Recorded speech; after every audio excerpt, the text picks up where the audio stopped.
Bonjour, je m'appelle William, je suis vidéaste originaire de Guyane et je suis très heureux de pouvoir vous présenter les actions et les impacts qu'a la Caisse des dépôts via la Banque des Territoires ou sa filiale CDC Habitat ici en Guyane. Mais avant ça, un petit peu de contexte. La Guyane est la région de France, hors Mayotte, où la croissance démographique est la plus forte. C'est le résultat combiné de l'accroissement naturel de la population et d'un solde migratoire largement positif. Rendez-vous bien compte, sa population est passée de 219 000 habitants en 2008 à 276 000 habitants 10 ans plus tard. C'est colossal comme augmentation. Il est donc primordial de développer une offre de logement sur le territoire des communes guyanaises. La taille du parc social en Guyane augmente en moyenne de 4,3% par an, avec environ 1000 logements supplémentaires tous les ans, soit un rythme plus de 2 fois supérieur à celui des Antilles et 2,5 fois supérieur à celui de la métropole. Alors, il y a plusieurs facteurs qui expliquent la faiblesse de l'offre des logements sociaux. L'insuffisance du foncier aménagé, le marché de construction locale sous-dimensionné, ou encore l'insolvabilité d'une partie de la population qui se retrouve à vivre dans des habitats informels et insalubres. Aujourd'hui, je me trouve à Cayenne et plus particulièrement dans la ZAC Hibiscus. La Caisse des dépôts finance le logement social en Guyane via la Banque des Territoires en utilisant l'épargne réglementée, le livret A, en accordant des prêts réglementés longue durée qui permettent de garantir des loyers bas.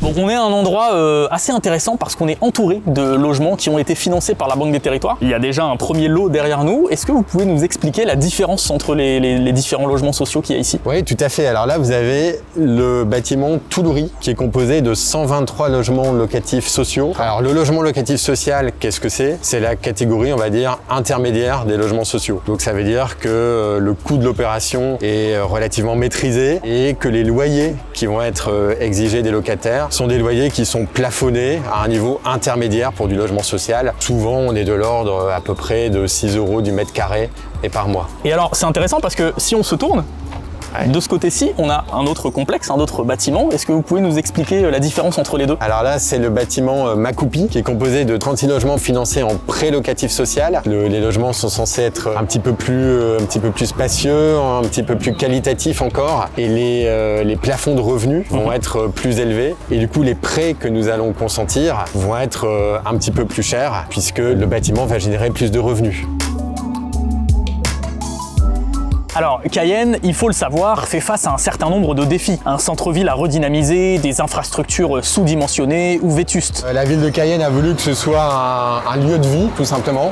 Donc on n'y vient pas que pour dormir. On peut aussi y travailler, on peut aussi faire ses achats, d'où les petits commerces, d'où le tertiaire également qui est présent. D'ailleurs, le soir, c'est assez animé avec des restaurants. Donc c'est un vrai lieu de vie, finalement. Et ici, la Caisse des dépôts, via la Banque des Territoires, aide à développer un projet ambitieux. On parle d'un écoquartier structuré autour de logements de qualité et de toute gamme. Les caractéristiques de l'écoquartier, c'est principalement le logement qui est donc conçu pour être qualitatif, mais aussi tout ce qu'il y a autour, les voiries, l'écoulement des eaux, tout est conçu pour respecter l'environnement et de manière générale, j'ai envie de dire, il y a une notion de durabilité. Le but, c'est d'avoir une mixité qui soit double, à la fois une mixité sociale avec ces différents types de logements sociaux. On a finalement les 3 catégories, le PLS qui est le social supérieur, le logement locatif social qui est la catégorie moyenne, intermédiaire, et le logement locatif très social. Et on a aussi une mixité intergénérationnelle. Par exemple, nous voici devant le chantier du futur foyer de jeunes travailleurs qui fait partie d'un immense complexe financé par la Caisse des dépôts via la Banque des Territoires, le tout opéré par une autre filiale de la Caisse des dépôts, CDC Habitat.